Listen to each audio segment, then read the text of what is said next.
अस्सलाम वालेकुम दोस्तों, क्या हाल है, कैसे हैं आप। उम्मीद करता हूँ आप सब लोग खैरियत से होंगे। तो खुशामदीद करता हूँ, वेलकम करता हूँ आप सब लोगों को हमारी इस सीरीज़ की तीसरी वीडियो में, जो कि है हमारी लिटरेचर रिव्यू के बारे में। अब बात करते हैं, हमने इंट्रोडक्शन के बारे में बात कर ली, हमने रिपोर्ट राइटिंग के बेसिक फॉर्मेट के बारे में बात कर ली कि बेसिक फॉर्मेट क्या होता है, इंट्रोडक्शन क्या होता है और कितने वर्ड्स का इंट्रोडक्शन होना चाहिए और किस हिसाब से लिखना चाहिए। तो ये सारी चीज़ें हमने डिस्कस कर ली अपनी पहली दो वीडियोज़ में। अब जो ये वीडियो है, इस वीडियो का जो हमारे पास टॉपिक है, जो टाइटल है, वो बेसिकली हमारे पास क्या है, लिटरेचर रिव्यू। तो हम बात करते हैं लिटरेचर रिव्यू क्या होता है। लिटरेचर रिव्यू बेसिकली किसी भी चीज़ का बैकग्राउंड होता है। अगर फॉर एग्जांपल आपका कोई भी एक टॉपिक है, तो टॉपिक का जो पास्ट होता है वो लिटरेचर रिव्यू होता है। टॉपिक पास्ट, हम इसको ये कह सकते हैं कि हमारे पास जो टॉपिक होता है उसका जो पास्ट होता है। अब पास्ट क्या होता है, कोई भी टॉपिक, अब ज़ाहिर बात है टॉपिक का पास्ट इंसानों की तरह तो नहीं होता ना। टॉपिक का पास्ट क्या होता है, बेसिकली उसकी टॉपिक पास्ट रिसर्च होती है। टॉपिक पास क्या होती है, रिसर्च होती है कि आपका फॉर एग्जांपल जो टॉपिक है, जिस टॉपिक पे आप काम कर रहे हो, जो टॉपिक पे फॉर एग्जांपल आप एफपी रिपोर्ट लिख रहे हो आप, या फिर कोई रिसर्च पेपर लिख रहे हो, या फिर आप कोई कॉन्फ्रेंस पेपर लिख रहे हो, या फिर आप कोई थीसिस लिख रहे हो, या फिर आप कोई प्रपोजल लिख रहे हो, आप कुछ भी कर रहे हो उसमें आपको लिटरेचर रिव्यू ऐड करना पड़ता है। लिटरेचर रिव्यू बेसिकली आपकी बैकग्राउंड इन्फॉर्मेशन होती है आपके टॉपिक की, कि जो टॉपिक आपने चूज़ किया है पास्ट में उस टॉपिक पे कितना काम हो चुका है और क्या क्या काम हो चुका है और किस हद तक काम हो चुका है और मज़ीद उसमें क्या काम हो सकता है। तो ये जो चीज़ें होती हैं, ये सारी की सारी आपका लिटरेचर रिव्यू होता है, आपका पास्ट होता है। अगर आप एक अच्छा लिटरेचर रिव्यू लिखना चाहते हैं और आप चाहते हैं कि आपका लिटरेचर रिव्यू इफेक्टिव हो, तो basically literature review totally in text citations के साथ होता है। क्योंकि आप पास्ट के बारे में बात करें, मीन्स आपने हर काम का रेफरेंस देना है। अब कोई भी काम आप रेफरेंस के बगैर उस लिटरेचर रिव्यू के अंदर कर नहीं सकते।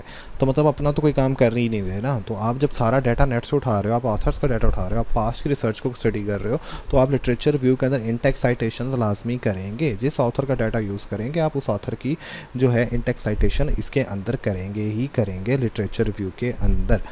तो यहाँ तक आपको मेरी बात, उम्मीद करता हूँ कि बात क्लियर होगी। अब लिटरेचर रिव्यू अगर आपने एक अच्छा लिखना है तो उसके लिए क्या करना पड़ता है। लिटरेचर रिव्यू अच्छा लिखने के लिए आपको सबसे पहले आर्टिकल सर्च करने पड़ते हैं।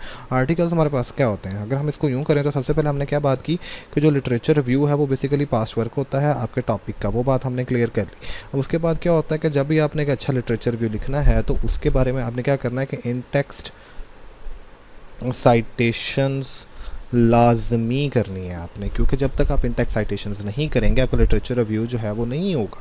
क्योंकि आप इंटेक्स साइटेशन रिपोर्ट राइटिंग के अंदर बहुत ज़्यादा ज़रूरी है। अगर आप चाहते हैं कि आपका एक अच्छा इम्पैक्ट पड़े, अच्छा टीचर को पढ़ने में मज़ा आए और टीचर देखे कि काम अच्छा हुआ है, तो इंटेक्स साइटेशंस आपने लाजमी करनी है। आप इंटेक्स साइटेशन को स्किप नहीं करना, चाहे वो इंट्रोडक्शन हो चाहे वो लिटरेचर रिव्यू हो, आपने उसके अंदर इंटेक्स साइटेशन लाजमी करनी है। इंट्रोडक्शन में तो आप फिर भी कम कर सकते हैं, बट लिटरेचर रिव्यू में आपको मस्ट करनी पड़ेगी। क्योंकि हर एक पैराग्राफ आपका पास्ट रिसर्च को कंसिडर कर रहा है, आपका पास्ट रिसर्च आ रही है, तो उसमें आपको इंटेक्स साइटेशन देनी ही पड़ेंगे। आप किस ऑथर के काम को रेफर कर रहे हो अपने काम के हिसाब से। तो इंटेक्स साइटेशन हमारे पास आ गई। अब उसके बाद क्या आता है, हमारे पास आते हैं रिसर्च आर्टिकल्स आते हैं। अब रिसर्च आर्टिकल्स क्या होते हैं हमारे पास, हम इनको रिसर्च पेपर्स भी कहते हैं, रिसर्च आर्टिकल्स और पेपर्स। अब रिसर्च आर्टिकल्स और पेपर्स आपने ढूंढने हैं। अब आपके जो टॉपिक है उससे रिलेटेड आपने रिसर्च आर्टिकल्स या पेपर ढूंढने हैं। अब बट वो पेपर बहुत ज़्यादा पुराने ना हो और बहुत ज़्यादा लेटेस्ट भी ना हो। क्योंकि बहुत ज़्यादा पुराने मीन्स कि आप 90s में ना चले जाएँ कि यार 1980 का है, 1985 का है, 1990 का है, नहीं इतने पुराने नहीं जाना है। और मतलब 2000, अब तो 2000 भी बहुत पुराना हो गया, तो वहाँ में भी नहीं जाना आपने। कम से कम आपके जो लिटरेचर रिव्यू के आर्टिकल्स हैं ना, रिसर्च आर्टिकल्स, वो 2015 से अबव हों,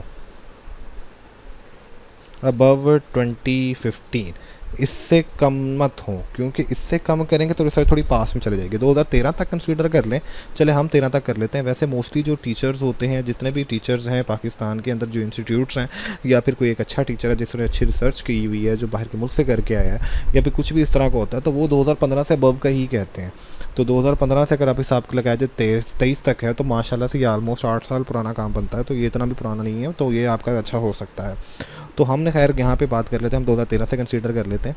तो 2015 से 2013 के जो है ना, मतलब 15 से या 13 से आगे के जो आर्टिकल्स हैं आप उनको कंसीडर करें, उनको निकालें अपने टॉपिक से रिलेटेड और उनके बारे में लिटरेचर रिव्यू में लिखें। जब उनके बारे में लिटरेचर रिव्यू में लिखें, क्योंकि वो बहुत ज़्यादा पुरानी नहीं, वो नई रिसर्च होगी। वो जब वो नई रिसर्च होगी तो उस नई रिसर्च की बेस पर आप फर्दर आगे रिसर्च कर सकते हैं, फर्दर आगे मज़ीद बेहतर तरीके से अपनी चीज़ को एक्सप्लेन कर सकते हैं।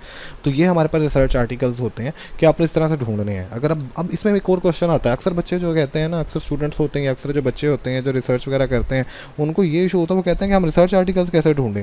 अब उनको रिसर्च आर्टिकल्स ढूंढने में बहुत ज़्यादा प्रॉब्लम होता है कि हमें रिसर्च आर्टिकल्स नहीं मिलते, हमें पता नहीं लगता रिसर्च आर्टिकल ढूंढने कैसे हैं, कहाँ से ढूंढें, कहाँ से नहीं ढूंढें, ऑथेंटिक रिसर्च आर्टिकल्स कौन से हैं।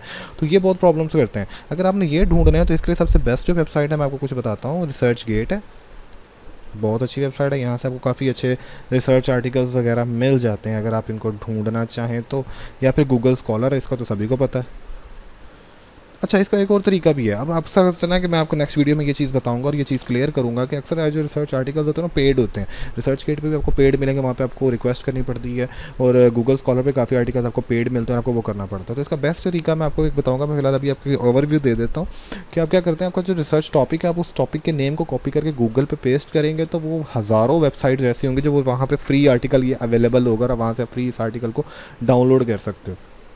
तो ये एक तरीका, ये मैं आपको अगली वीडियो में दिखाऊंगा आप कैसे डाउनलोड कर सकते हो। ये चीज़ मैं आपको एक्सप्लेन करूंगा, इस चीज़ के बारे में आपको मैं बताऊंगा। अच्छा, तो आगे हम दोबारा हम अपनी तरफ आते हैं। तो रिसर्च आर्टिकल्स हमने कर लिए, कहाँ से कहाँ तक करने चाहिए हमने ये भी देख लिया कि कौन से रिसर्च आर्टिकल्स हमें कहाँ से कंसीडर करने चाहिए, किन साइट से लेने चाहिए, क्योंकि मोस्टली जो गूगल स्कॉलर रिसर्च करते हैं इनके ऑथेंटिक आर्टिकल्स होते हैं और यहाँ पे मोस्टली जो आर्टिकल्स हैं वो पब्लिश्ड ही होते हैं, तो वो आपको ईजिली मिल जाते हैं।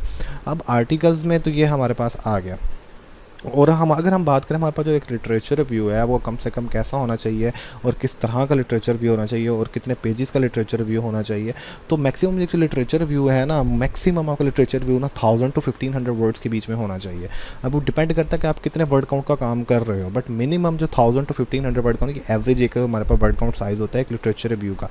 अगर हम बात करें, मैं आपको पहले ही बताया था कि 250 वर्ड काउंट एक पेज पर होता है, तो 2 पेजेस पे 500 आ रहा है, तो जाहिर बात है कि अगर आप 1500 करके 3 पेजेस का रिसर्च लिटरेचर रिव्यू होगा और ये वेल इनफ एक गुड अच्छा लिटरेचर रिव्यू है, एक अच्छा इम्पैक्ट डालता है। अगर आपने इसके अंदर प्रॉपर इंटेक्स साइटेशंस की हुई हैं और आपने वो सारा कुछ किया हुआ है प्रॉपर तरीके से, अपने काम को रेफ़र किया हुआ है, तो फिर बेहतरीन आर्टिकल हो जाएगा आपका लिटरेचर रिव्यू आपके टॉपिक से रिलेटेड।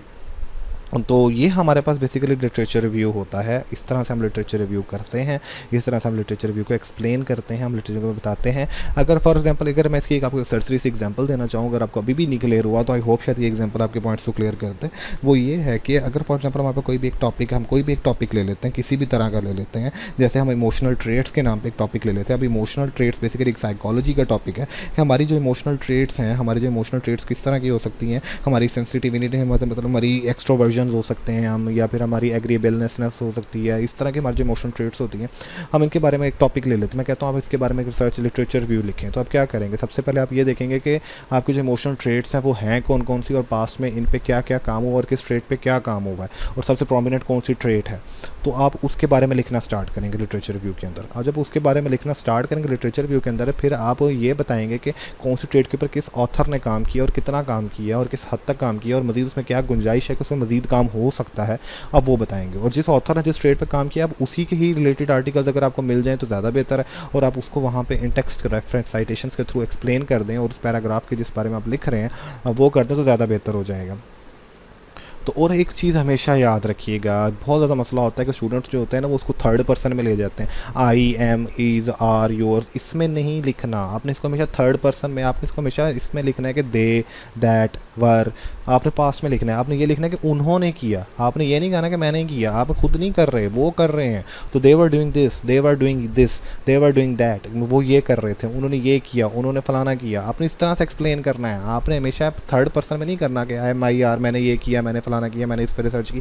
नहीं, आप नहीं कर रहे, आप दूसरों का काम रेफर कर रहे हैं, आप दूसरे का काम बता रहे हो। तो आपने हमेशा दैट, देयर, वर इस चीज़ में कंसीडर करना और इस चीज़ में एक्सप्लेन कर रहा है। बात समझ लगी? तो ये चीज़ें इस तरह से होती हैं। तो इस तरह से हम एक अच्छा और गुड आर्टिकल लिखते हैं लिटरेचर रिव्यू, और इसको हम बताते हैं किस तरह से एक अच्छा लिटरेचर होता है। मैं उम्मीद करता हूँ कि आपको ये वीडियो पसंद आई होगी। उस वीडियो से रिलेटेड कोई भी क्वेश्चन है आपका या पिछली वीडियो से भी रिलेटेड कोई क्वेश्चन है तो आप कमेंट सेक्शन में मुझे लाजिम बताइए, और मैं फुल ट्राई करूँगा आपके कॉन्सेप्ट को क्लियर कर सकूँ और मज़ीद इसके बारे में आपको मैं बता सकूँ। तो इंशाल्लाह बाकी के बारे में हम नेक्स्ट वीडियो में बात करेंगे।